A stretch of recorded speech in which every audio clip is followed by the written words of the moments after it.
وقال الذين كفروا هل ندلكم على رجل ينبئكم إذا مزقتم كل ممزق إنكم لفي خلق جديد كما بدأنا أول خلق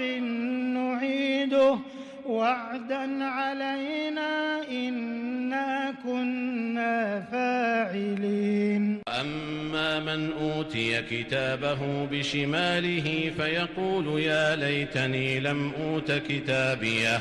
ولم أدر ما حسابيه يطوفون بينها وبين حميم آن فبأي آلاء ربكما تكذبان